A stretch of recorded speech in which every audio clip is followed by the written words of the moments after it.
Hello, hello. Welcome to New Gameplay Today. I am one of your hosts, Wesley LeBlanc. Today, I'm joined by Kyle. How are you doing? I'm doing well. I'm genuinely excited to see this game in action. I'm looking forward to it. You should be, and you should be very excited for January because I just played about two and a half hours of it recently at a preview event, and I am like, this is a game I'm playing in January for sure. Oh wow! You're locked in. You liked it that much? Yes, yeah.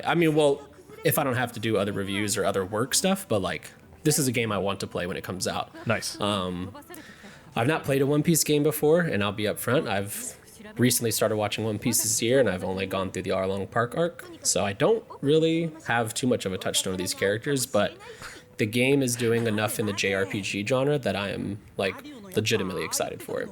That's okay. That's cool to hear. Yeah. So it's funny you say I'm not. I don't know One Piece. How I've only watched 40 episodes. It's like you've watched a lot, man. But I like One Piece a lot. I've watched about 320, I think, is where I left off. My hope, when they first started sharing details on this game, I was like, ooh, okay, this seems like the thing that I want ultimately is a solid JRPG in a One Piece wrapping. You know what I mean? Give me the characters I know. Honestly, that's all I really need. Ultimately, I don't even need locations. Give me the characters I know, but make it a solid JRPG. That's my pie in the sky for this game. That's my hope. Now, of course, I've only played 2 hours of this, but those 2 hours indicate that that's exactly what you're going to get. I don't think this is going to be a groundbreaking JRPG, but I don't think it necessarily has to. And I kind of touched on this in my preview. For better or worse, I think anime games kind of fall into a trap of retelling arcs that the anime or the manga already do better, and then also being either a 2D or 3D fighting game or a straight up action game. And I think so many things like One Piece would make such a great RPG, and we rarely get them. And Bandai is really pushing this game because it's the first One Piece JRPG of this caliber, and I think it's a smart call because it is a JRPG through and through, and you are going to be doing classic JRPG things with this crew that you know and love. Yeah, I'm curious how. So yeah, you kind of consider yourself as someone who's not super deep in the One Piece, but everyone we've seen on screen so far, Usopp and Sanji and Luffy, they're all those characters, right? Maybe you don't know Robin yet, right? Robin, I don't know, but I think I'm really close to getting to know her from what I've heard. Yeah. Tony Chopper, I think is his name. No idea who he is. Never seen him. And then obviously the internet knows him as Jamie Lee Curtis's favorite One Piece character. That's what he's renowned for. She talks about him in every interview. It feels like it's weird. Yeah. Either him or the World of Warcraft. I forget her character she loves from there. But and then there's also Frankie, who I don't know anything about, but he is a very interesting looking character.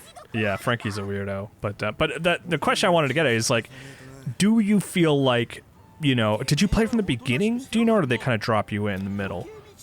So I did get to play from the beginning. Yeah, I have a pretty good setup, and it's a really interesting setup. So you start the game as level 40 with a ton of awesome skills and classic gum moves that you would recognize from the show and manga. And basically the crew crash lands on this mysterious island called Wayford. And only Robin really recognizes it. I guess maybe she's the historian of the group. I'm not familiar with her, so I don't know. But she recognizes. She's an archaeologist. She's very smart. That checks out then. But yeah, so she recognizes this place, and basically, long story short, a new character created by Ichiro Oda has the power to take away power and strength and abilities. And she sees these pirates, and she's like, I don't like pirates, and takes away their abilities. So you go from level 40 to level 2 right at the start. Right. And I like that the game bakes in the classic RPG thing of you're powerful, but now you're not anymore. How are you going to fix that? Because it's at the crux of the story.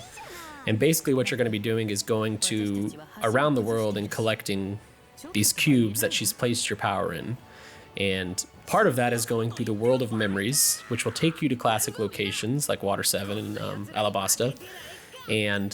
But you're there 2 years after the arc that's they're most famous for happened. So these characters are aware of, oh, hey, we've been here before. And Luffy's like, oh, Spice Bean Restaurant in Alabasta. I love this. This is my favorite restaurant. and it's 2 years later, so you're not getting the classic like retread of an arc you already know. You're getting like a brand new story in this location that they're familiar with and that they're aware that they've visited before. Wait. To find Hold their on. powers. So they're revisiting memories, but it's like 2 years later, so it's not a real memory, but it's like, oh, that's confusing. But I'm guessing it's contextualized in a clean way. Kind of. I didn't get to see how they enter the world of memories or like how that plays out.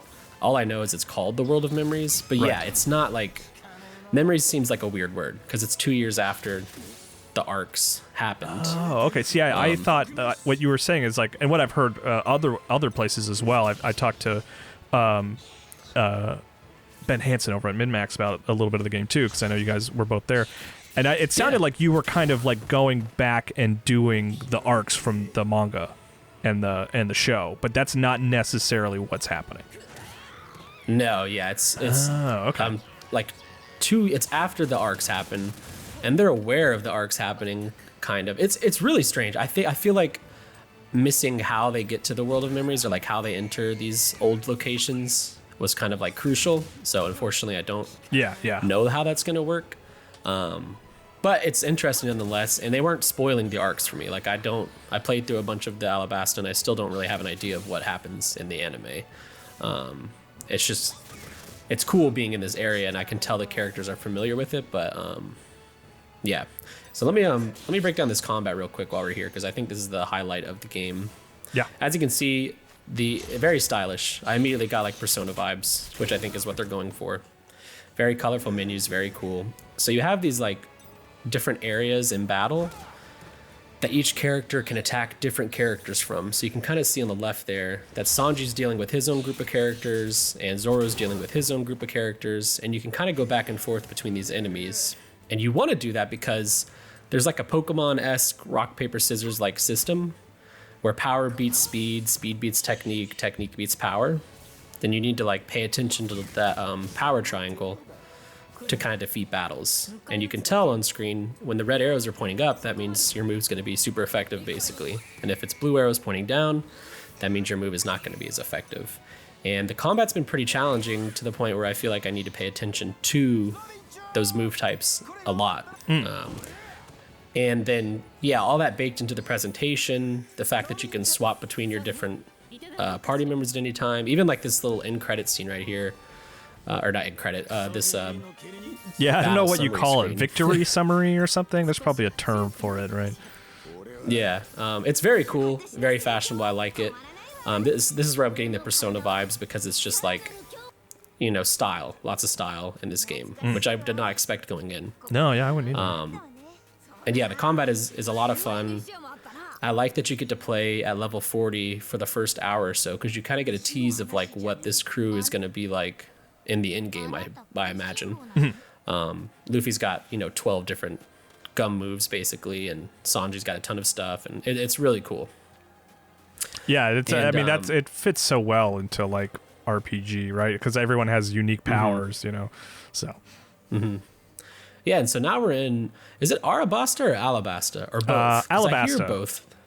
Okay. I think in the show they say Alabasta. In the English dub, they say Alabasta. Yeah. Okay, gotcha. I've only watched the sub, so I'm not too familiar. And speaking of that, there's no English dub for this game, so it is the original Japanese voice cast. But that's a bummer. Because I actually really like the dub. I think dub has gotten very good over the last decade or so, and I've watched it dubbed exclusively. So, but I guess I'll read subtitles. Put up with it. I haven't watched the dub. I have heard it gets better over time, but I've heard it's pretty rough in the beginning, so I just started with sub. Sure. And now I guess 40 episodes in, I could switch, but sub seems like the way to go for me. Yeah, you're locked in at this point. Yeah. But yeah, so this is Alabasta. As you can see, it's kind of, I write about this in my preview, which at the time that you're watching this, you can read on GameInformer.com. As like a JRPG, it's not doing anything like super groundbreaking. Your side content, your golden path, it's all very like standard JRPG, but I don't really mind it. It's refreshing. It's One Piece, but a JRPG, which I think is like, that's cool enough on its own to have me enticed for this game. Yeah, like I said, I mean, I don't That's kind of what I want. Just like give me these characters I like and an interesting story, with a solid JRPG mechanics. So that's optimistically that's what I'm hoping for with this. Maybe I should put my raise my hopes. You know what I mean? Like why does a licensed game get to just be like middling to be like solid? But I don't know, man. Maybe I feel like I'm being too negative. I can't find the right place. I don't think it's like middling in what it's doing.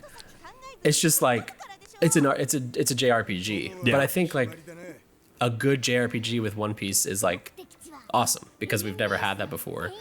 And so I'm not going to be upset if, like if this turns out to be like a solid 8 type of game, I would love that. I'd be very cool with that.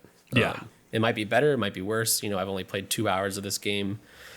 And Bandai told us that it is 30 to 40 hours for the Golden Path and about 60 hours with side content thrown in there. So kind of on the smaller side of a JRPG. If you just Golden Path it, I feel like 30 to 40 is pretty nice. Yeah, that's about the most I can put up with for like a game like this. I'm always scared off by the 100 hours games like Same. Persona and stuff like that. Yeah. Oh, there's the Going Merry. Yeah, this is a nice little moment. So this, because right, they're all they do not have the Going Merry at this point in the show.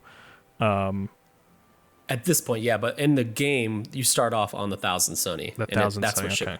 So it's nice. This is them. See, this is great. This is like an acknowledgement of the lore. Like this would be an important moment for them if they got a chance to revisit that ship. So this is cool. Yeah, exactly. And this is what I'm talking about. Like they're going back and they're really excited to see their first ship as a crew, and it's nostalgic. And I think Luffy even jokes here like he hopes they have time to, or maybe it's later, but he hopes they have time to like take it out again. And I just think that's a cool idea to me. They could have easily just made a game where you retell a famous arc. And that probably wouldn't turn out as good as the manga or the anime, which already exists. So I like that they're trying to do something different here. Do you get a chance to go on the ship? Do you know? I did not get a chance to go on the ship. No, Okay. It doesn't seem like the game's going to have much like on the naval side of things. Right. But that remains to be seen until the final release. I only got to play 2 hours. Yeah. And speaking of the final release, the game comes out on January 12th, 2023. It's coming to Xbox, PlayStation platforms, and PC. So yeah, we're like basically a month away from this. And I know January is a very, very busy month. But if you're a fan of JRPGs, if you're a fan of One Piece, I do think that you should check this game out. And with that, we're going to wrap up this NGT. Thank you so much for joining us today, Kyle. Yeah, thanks, Wesley. I'm excited to play the game. I'm looking forward to it. All right. Bye now.